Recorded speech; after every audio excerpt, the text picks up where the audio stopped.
Hey everyone, and welcome back to the Deep Dive. Today, we're diving into something super important, not just for our UPSC folks out there, but really for every single Indian citizen. We're talking about judicial review in the Indian Constitution. Yeah. Now, I know Constitution might sound a little dry, but trust me on this one. This is about power. It is. Who's got it? Who can question it? Right. It's all about how India tries to keep things fair and balanced. You've hit the nail on the head there. Judicial review, in the simplest terms, means the courts can actually step in and check, see if a law or even something the government does goes against the very foundation of our country, the Constitution. All right, so let's get into the details here. We're going to be exploring this topic through some excerpts from a text, specifically focused on judicial review in the Indian Constitution. Okay. And get this, unlike in the U.S., where judicial review kind of evolved over time, in India, it's explicitly written into our Constitution from the get-go. Absolutely. The framers of our Constitution were not messing around. Not at all. The Indian Constitution, right from the start, makes it crystal clear that the judiciary has this power, this huge power to review laws and actions taken by the government. It's not something they had to fight for. It's baked right in. That's such a powerful statement. It is. It really shows how important it was to the people who created our Constitution to have this strong, independent judiciary. Checks and balances, super important. Absolutely, too. But how does it actually work in practice? Our source talks about a legal scholar, Justice Syed Shah Muhammad Quadri. Right. And he breaks down judicial review in India into three main categories. He does. And it's a great way to see just how far-reaching it can be. The first category is judicial review of constitutional amendments. Okay. So even changes made to the Constitution itself aren't above scrutiny. Wow. The courts can examine whether these amendments are valid and if they don't violate the core principles of the Constitution. So even changing the Constitution has guardrails. Exactly. That's incredible. It means even the power to amend the Constitution isn't absent. Right. Next, you have the judicial review of laws made by Parliament and, say, legislatures, and even the rules and regulations made under those laws. So basically, anything that comes out of the lawmaking process can be checked by the courts. Well, so every single law is fair game. It is. That's a lot of laws to keep an eye on. It is a lot. And then the third category broadens the scope even further. Okay. This is judicial review of administrative actions. All right. So this means even the day-to-day decisions and actions taken by government officials, from a local bureaucrat to a cabinet minister, can be challenged in court if someone believes they're violating the Constitution. Okay, I can see why this is so huge for anyone prepping for the UPSC exams. But thinking beyond that, for just the average citizen, isn't this pretty empowering? It is. Knowing there's a system in place to hold the government accountable, even for seemingly small actions. You're absolutely right. It emphasizes the principle that no one is above the Constitution. And it's not just a theoretical concept. It's been used in several landmark cases where the Supreme Court stepped in and made decisions that really shaped India's legal and political landscape. Yeah, it really does highlight the real-world impact of this concept, Our source mentions a handful of these landmark cases, like the Golaknath case, the bank nationalization case, and of course, the Kesavananda Bharati case.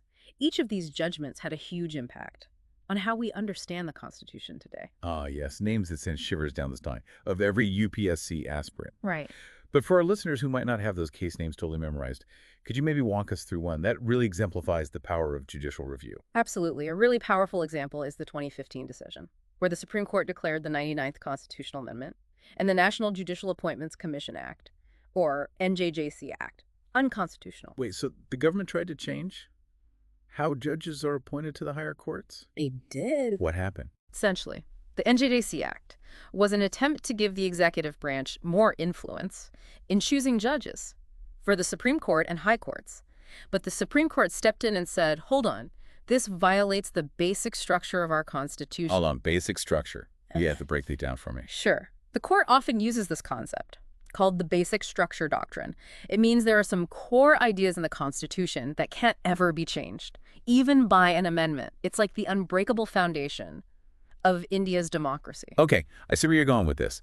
So in this case, the court saw the independence of the judiciary as part of that basic structure. Exactly. They argued that giving the executive more say in appointing judges would threaten that independence, and therefore the NJDC Act had to go. So even though Parliament had passed this law, Even though it meant changing the Constitution itself, the court could still strike it down. They could. That really shows the power of judicial review in action. It does. The court basically acts as the guardian of the Constitution, ensuring that no branch of government, not even Parliament, becomes too powerful. Checks and balances in action, right there in the courtroom. Right. We've talked about the how, but let's get to the why.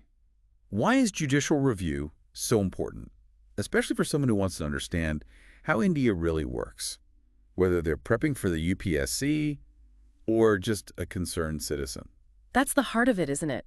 Judicial review matters for a number of reasons. First and foremost, it upholds the supremacy of the Constitution. It ensures that the Constitution, the ultimate rulebook, isn't just some words on paper, but a living document that guides and restricts how power is used. It's like the ultimate referee, making sure everyone's playing by the rules. Right. Nobody gets to just ignore the rule book, no matter how powerful they think they are. Exactly. Secondly, in a diverse and vast country like India, it helps maintain the balance between the central government and the states. Judicial review ensures that neither the central government nor the states overstep their boundaries, the boundaries defined in the Constitution. So it acts as a check on both sides, preventing power grabs and ensuring healthy balance between the center and the states. Yes. That's super crucial for a country as complex as India. But what about us, the everyday citizens? How does judicial review impact our lives directly? This is where it gets personal.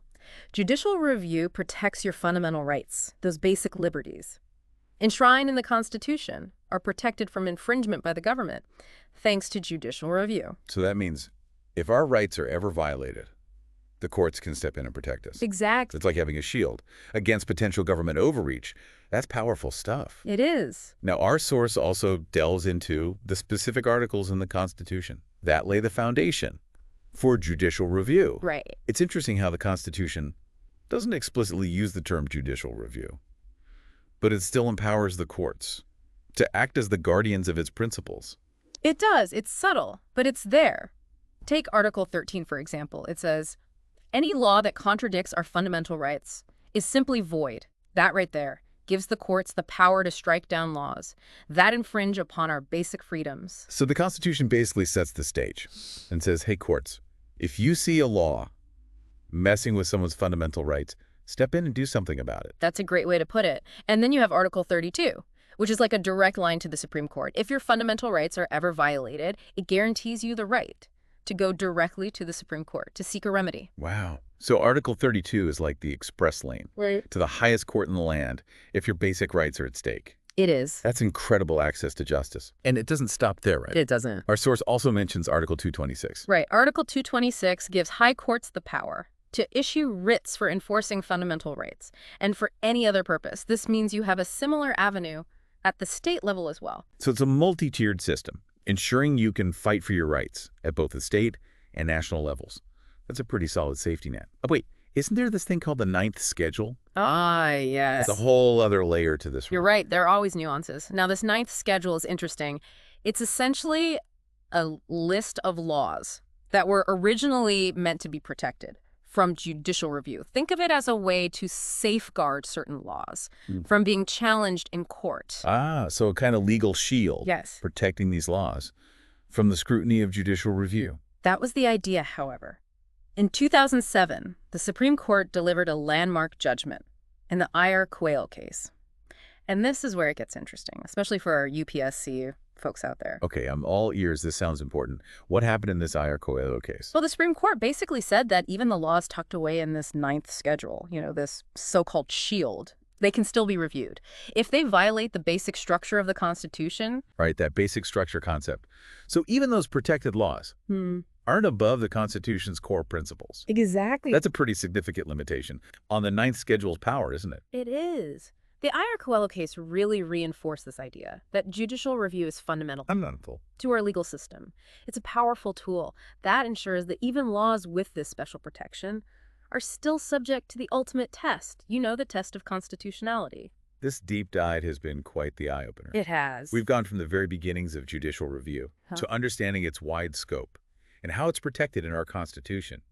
It's clear this power plays a vital role in keeping things balanced in India. It really is all about balance, isn't it? The judiciary has this incredible power to check the legislature and the executive, but it's a power that has to be used responsibly.